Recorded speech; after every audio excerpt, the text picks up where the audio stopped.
So hi everybody out there. I'm so excited today that I have Jordan with me. Like I I want to jump out of my skin to have her here. She is just the happiest light in my life. And that doesn't mean she's happy all the time because nobody has to be happy all the time. But you just really bring a lot of joy into the world, not just mine, but other people's. And now I get to share you with everybody. So I'm so Thank you, excited. Josh. So, Jordan, tell us a little bit about yourself, like where you're at, what you're doing in your life, and then we'll get into some more details. Okay, well, I'm Jordan. I go to college at Charleston. I'm a business major in commercial real estate. Um, what How else old do are you? you? Oh, I'm 21. I just turned it in November. Mhm. Um, what else? Yeah, and so she's a Scorpio too, because we love astrology here. We're a little bit obsessed. I don't really talk about it on this channel, but We there's, do our cards and everything. yeah, it's fun. It's It is. fun. I love So, it. Mhm. so anyways, I wanted to bring Jordan on because she said to me it's okay to share that she is or was a client of mine. And at the time you came to me with panic attacks, wanting to learn how to cope with panic attacks. So how are you coping with your panic attacks? Okay, so I had originally reached out to Tara because they got out of control, and my best friend recommended me to her. And so I came to Tara, I was having them consistently, like every day. And our first talk is supposed to be just like introductory, where are you at? And our talk ended up being an hour. We got into all of my details about anxiety and what was going on. And I went from not even understanding to why I was having these unexplained panic attacks to fully understanding myself. And now I haven't had one probably since the first week that me and Tara talked. And so, yeah, I mean, so much has come from the day we started to now. Yeah. I'm sure at that point you had no idea what you're getting yourself No into. idea. No idea. But you said universe, and I was like, yup. Yeah. It was awesome. Yeah. So, I mean, it's pretty huge because now you don't need to cope with them. You just don't have them. And I Exactly. know you were really afraid. So about when you were going to Colorado and Mhm. you were going to have them in the boardroom, and people are probably like, why is a then 20-year-old Yeah. going to a boardroom in Colorado when she's living in Charleston? So can you share that story? Okay, so our story is kind of crazy because I just told you that I started off with panic attacks, and then not even a month later, I was signed up for a trip to go to Denver on a private jet and meet with the world's largest producers of protein and connect with them to turn their waste into renewable energy. And so, before Tara, I can't even imagine like me ever agreeing to that, me ever taking that opportunity. Like I can't even remember a time that an opportunity like that was offered to me. And if it was, wouldn't have taken it. So I ended up doing that, and I was stressed because I hadn't had a panic attack in a while. And I was like, oh my gosh, like presenting, doing this huge thing that I've never done before. I was like, it might happen. Tara was like, well, don't tell yourself that it's gonna happen. Like, just breathe and do what you've been doing. And yeah, I mean, I went to Denver, went to this huge boardroom, and before the boardroom, I mused. I went to the bathroom, did all of that, and killed it. And now I'm working with the man that offered me that opportunity. Yeah. So yeah, it's pretty I cool. mean, you're a young adult. There's older adults that wouldn't even be able to feel comfortable in a situation where they're in a boardroom with executives and powerful people who have been doing those jobs for a lot of years. And yet you went in there and you owned yourself. And so I love the fact that you're like, yeah, I left the room for a little while and went to the bathroom so I could have a moment and just breathe, connect to myself, and do the Muse method so that you could come back from that space of fullness instead of the space of fear or Exactly. being less than, because you weren't less than. No, I was right there. Mm-hmm.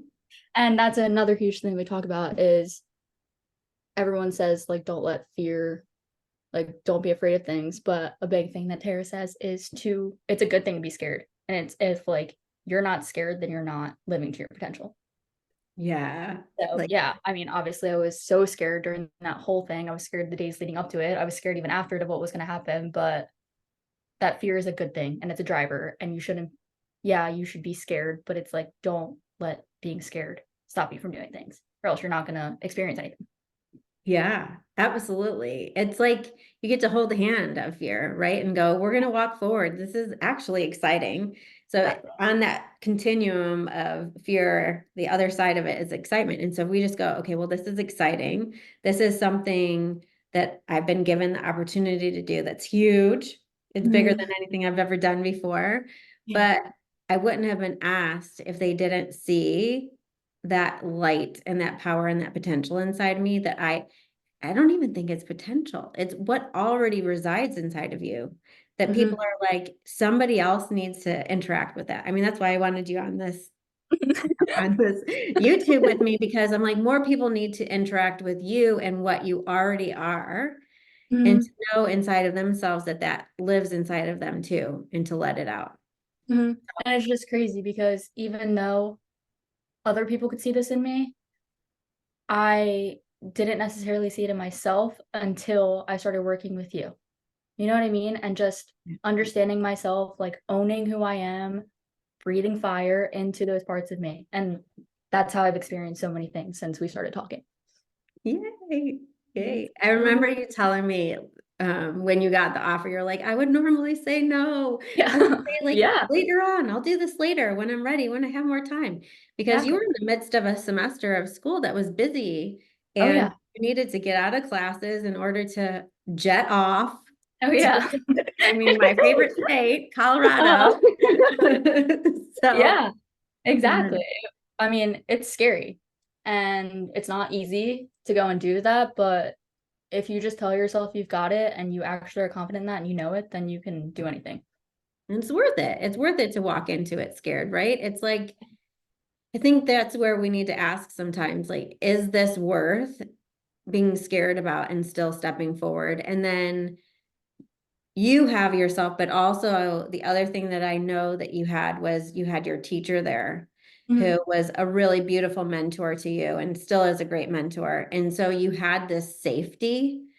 And then didn't you have another friend, another student that went too? Yes, I did. Yeah. So you had like Okay. two anchors. But yeah, Mhm. it was awesome. Um, and just since then and taking that first opportunity, it has helped a lot with other things too. Mhm. And Yeah. just knowing what's for me and being able to take opportunities that I know are going to get me somewhere. Even if they don't end up working out, like it's still going to go somewhere.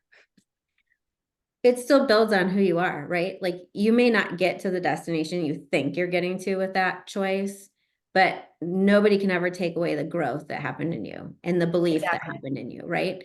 And I know Glennon Doyle, I want to say, says we can do hard things. And I want to put a caveat onto that. We're not meant to do all hard things. We're supposed to do the hard things that are worth it for us.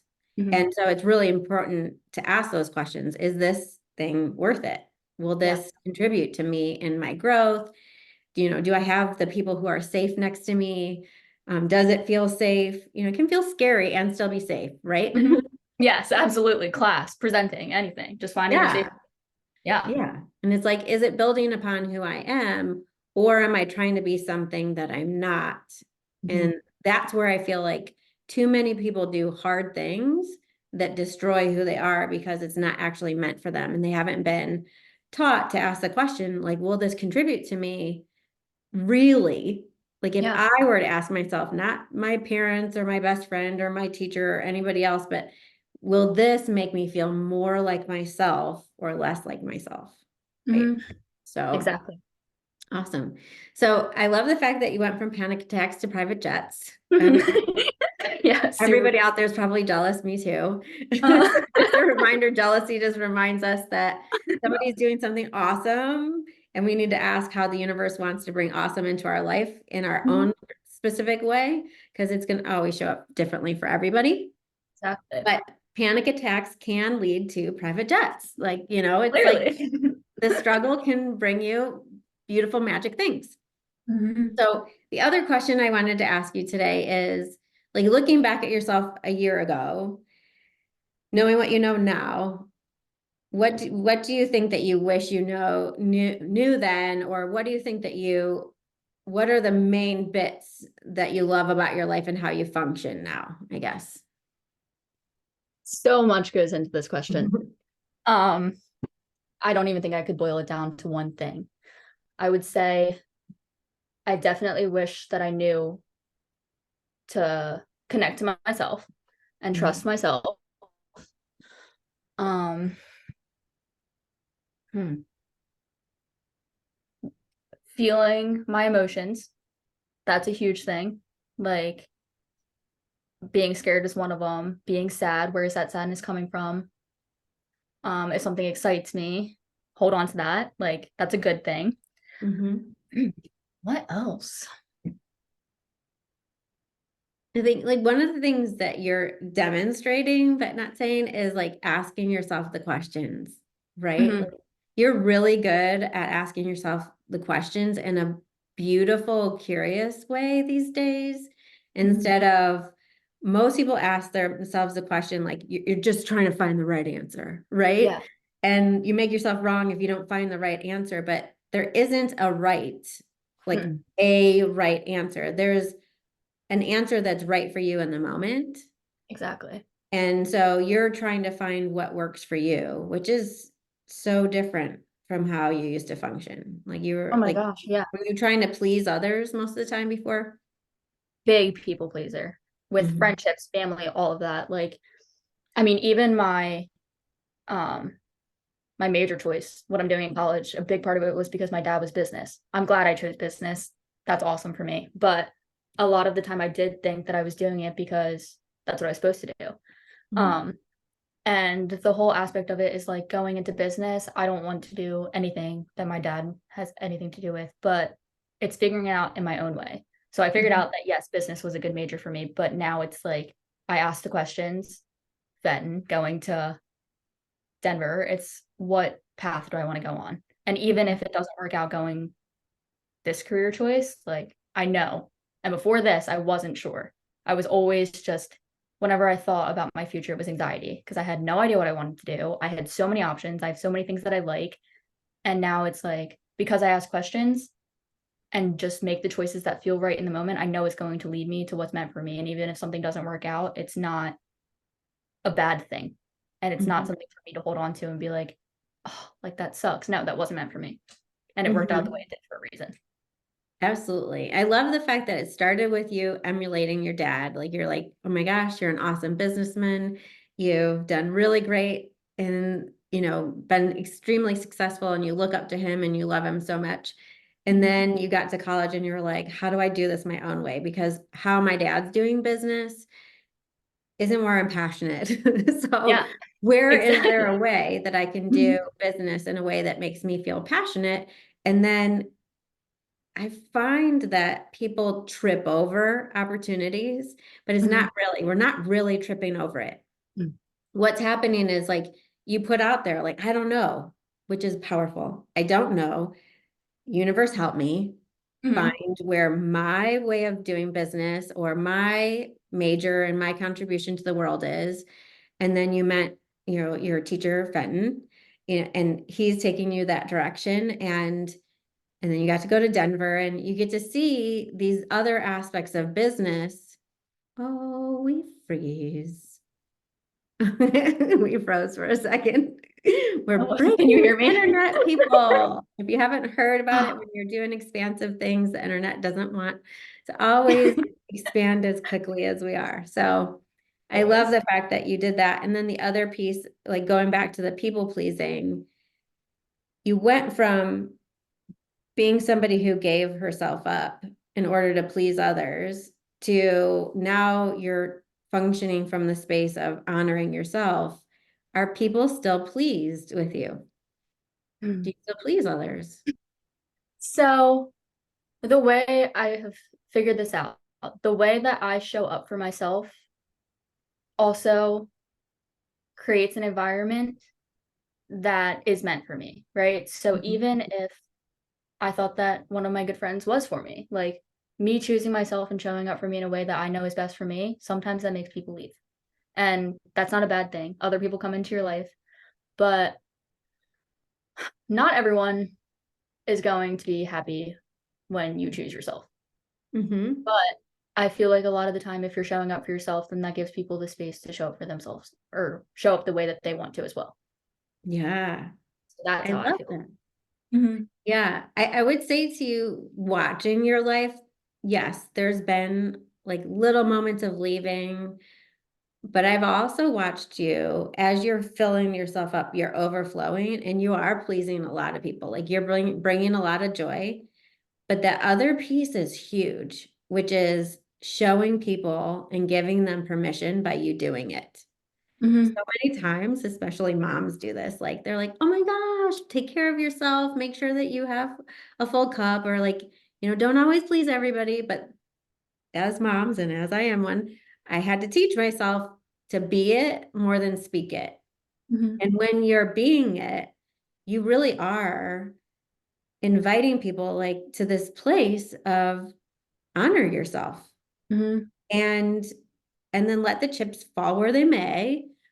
But a lot of times, things that even fall away, you've experienced this, I've experienced this in my own life too, where things fall away, but they come back because So much everything breathes and space happens and people grow into their wholeness and then they come back together so much stronger.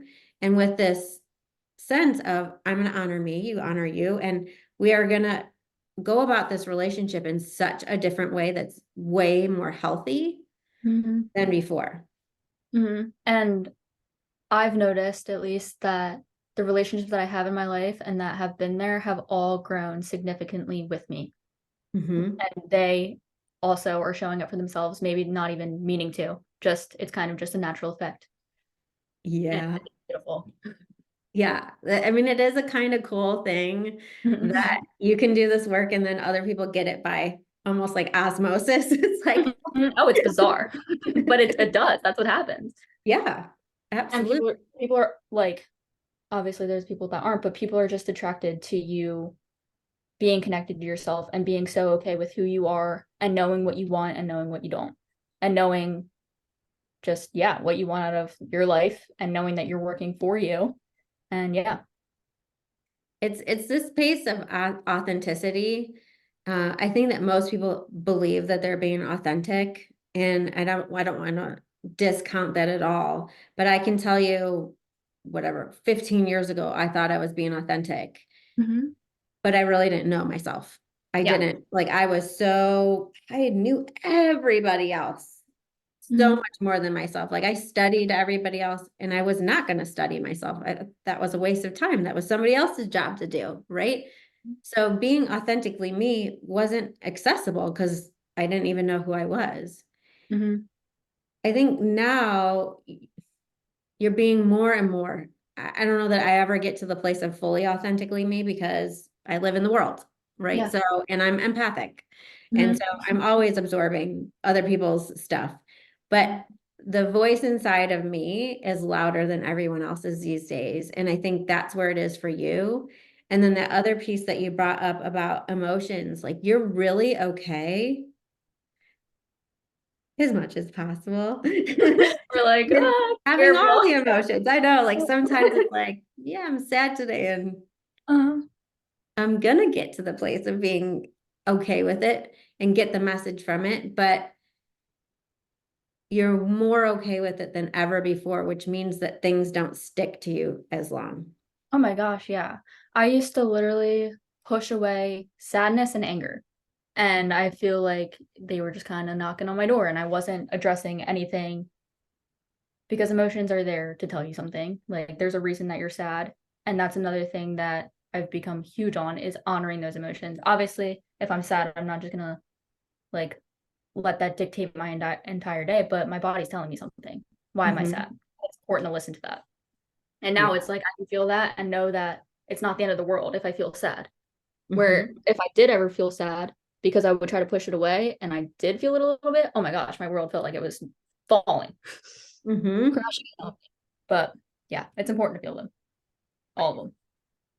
And they're really beautiful and they invite us to a lot of things. And I think that people don't realize that anger and sadness can actually be the birthplace of awesomeness. My favorite one is Mhm. anger because Yeah. anger is going to move you. Like if Yeah. you let it, it will be the like rocket fuel that launches you somewhere new if you stop thinking that it's somebody else, right? It's like they're just a catalyst, Yeah. not a trigger, a catalyst to get you to go in a different direction.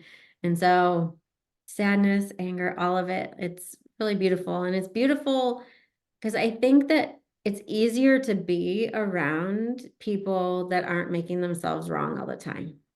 Hmm. And that's who you are. Like you're really embracing, I'm flawed, I'm awesome. You are really awesome. You Thank got you so great much. ideas and great ways you show up. And it's like I own all of that. So you Mhm. can own the fact that somebody else is also flawed and awesome and the knower and the not knower. Oh So my gosh, yeah. That's a huge thing is not just accepting the parts of you that are great or the parts of you that do take opportunities and like the parts of you that are doing awesome things. Like it's important to know that yeah, you make mistakes. You're gonna make mistakes in the future. You made them in the past and all that. Like we're not perfect. And there's a difference between knowing that you're not perfect and actually knowing it. But me accepting that about myself has allowed me to form better relationships with other people too and not hold them so accountable for their mistakes because I make them too. And because yep. I accept that about myself, I know that it's okay for them to. And we're never, ever, ever, ever going to be perfect, no matter how much effort we put in. Like, uh, just never going to yeah. happen. Like, there's a It's lot of nice to things not be I'm perfect. never going to be good at. You too. Yeah. And it's nice, honestly, to not be perfect. It Hmm. makes life interesting. And that's how we learn. And to me, that's like where we get to hold hands, right? Like, so where the gap is, where I don't exist, somebody else gets to come in and exist. And Mhm. so when we're trying to deny those and we're like putting a barrier up to it, it's like nobody else gets to get in Yeah. and function with us in a way that would help us to hold hands. It's like Mhm. you still exist here. Let them exist there, right? Yeah. So that's my funny analogy or You have the best analogies ever. I swear I use most of them every day. They'll pop up randomly too, and I'll be like, oh. and I don't know that they're ever the same. So No, they just come to no, me. they're not ever. And I love it. So I guess this is where we're just going to end today, but I want to let everybody else out there know that I'm going to have you on more often because there's lots of fun questions that you have that we're going to answer together, which I think Mhm. is really fun. And then other people in the comments below can ask any questions that they have that they would like us to discuss. And then it could be really fun because it's almost like we're creating fun with the community and discovering Mhm. things together. So Yeah. appreciate you I being love it. all right. So fun. Thank you so much. Thank you.